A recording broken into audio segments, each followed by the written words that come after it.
This is a 2006 BMW E46 M3 competition. Has 147,000 miles, clean title, but it's rough. And I absolutely love it.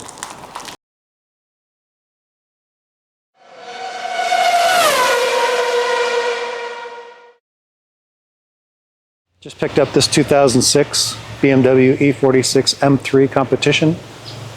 Like I said, it's rough, but I am excited for this project.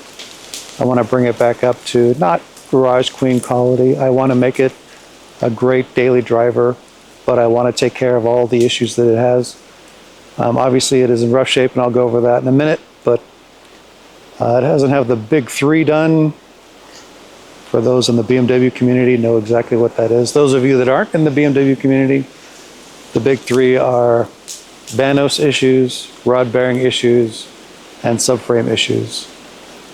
The first of which is going to be corrected immediately is the rod bearing issue, because I don't think they've been done, and the car has 147,000 miles. It is the last car of the generation, last year of the generation, but I can't risk not doing that, so I'll be detailing that process as well.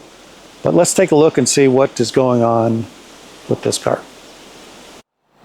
As I said, the car is in rough shape, but the previous owner, although he didn't take care of the outside, the mechanical components, he seemed to have a good recollection of. He did the valve clearances, was meticulous on the oil changes, used liquid moly for the oil.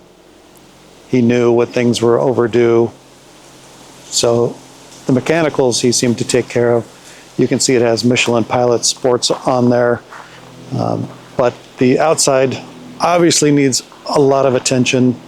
You can see the degradation on the paint. And on the driver's side, you can see where the clear coat is starting to come off the paint on the roof. So that will be a job. I'm going to talk to paint experts about cleaning this up, at least sanding it down to where I can get it ready for paint, because I'm not a painter. But we'll tackle that. That is the least of the items that need to be addressed. Obviously, we've got worn weather stripping here, which is a common problem on the E46. Most of you don't know me, but this will be my third M3. I was lucky enough to have an E30 M3, which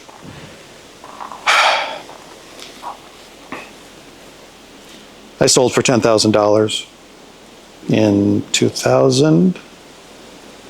Give me a minute. Yeah, $10,000. Now it's probably worth, I don't know, 30, 40. I mean, it wasn't perfect. It's not a $100,000 E30, but no E30s for $10,000 anymore. Anyway, I digress. I have had a previous 2004 E30 or E46 M3, which was rear-ended and totaled. So it's been about 5 years since I've had another E46 M3. I am an M3 enthusiast. The car seems to be, for me, perfect for me, and I love the handling and the feel of an E46 M3. Most of the M3s that I've driven are similar, but there is just something about a BMW, especially an M3, the steering feel, the way that it communicates on the road is just phenomenal. And I haven't experienced that with any other car. There are some people who think that the E30, the E46, they're very hyped, overhyped. They're not that great of cars, but for me, on a daily driver basis and maybe having some fun in the twisties, there doesn't seem to be a better car out there, at least in my opinion. And obviously, opinions vary, so I'm anxious to see what the comments may create. This is the color I've personally been looking for, the carbon black. It's a black color, but almost it has a dark blue tint to it as well. So depending on where you're standing, it's either black or dark blue. You can see it has the 19-inch CSL wheels that come stock on the competition. Same engine, the S54, comes with all the 2000 to 2006 M3s. You can see in the front here, he was in a front end tap, so it looks like one of the lights have been replaced and one of them haven't, so that is another issue on the list to get that haze off of the front of the car. Overall, as far as I think there's one little ding in the car, so overall the body is in good shape. The paint, obviously, far from it, but you can see that even the emblems and even the M3 logo are worse for wear, so those will be replacement items. This is one issue that just came up. Someone had rear-ended the back of the car, so we'll have to address that problem as well. But these paint issues are really not high on the list for me. I want to get the mechanicals running first. I want to get the rod bearings done, and then the vanos taken looked at, and then also we need to get under there and look at the subframe to see how bad it is. But let's take a look at the interior as well. You can see that the interior is actually not in horrible shape. These seat backs were missing. He actually gave them to me, so that's another project to put those back on. Also in the back, the C-pillar trims are coming off, as well as in the front here, the A-pillar seams are coming off. So this is exactly how I got it. So I wanted to show everyone exactly what it looks like before we start doing any of the repairs. You can see there's a little issue there. We'll have to take that off and see what the issue is. And then you can also see on the radio navigation that there seems to be these two black circles, and you can see all the cracking that's coming off of here. I noticed that when I use my finger that comes off. I'm not sure if that's just a privacy or a kind of a way for you to be able to see the screen a little bit better in the sunlight, but I think if I use a straight edge razor I can get all that out and really clean that up. I may actually end up replacing that with a more modern head unit, but we'll see. So got the sport mode, DSE, traction control off, heat and air works. It is SMG. Later on, after all the other issues have been addressed, I plan on converting it to 6-speed manual.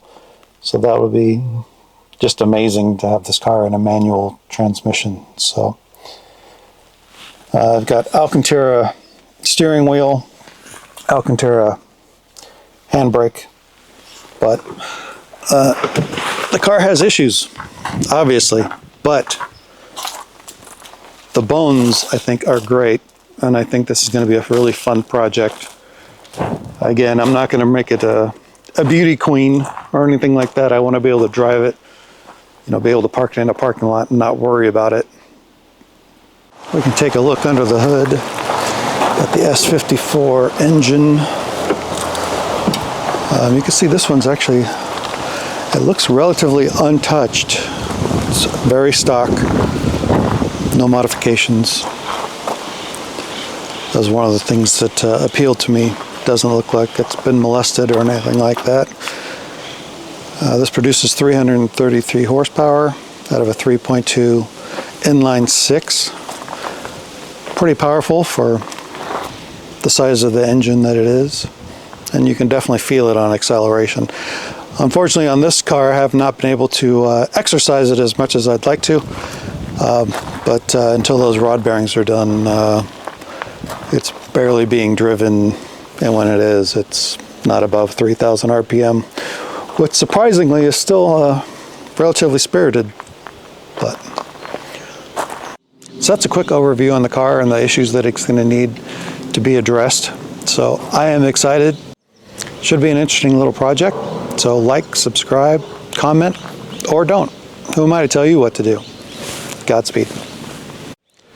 But it's supposed to rain here today, and I don't care if we have to wash this thing in the rain. I cannot stand one more second about how dirty this car looks. So off to the races.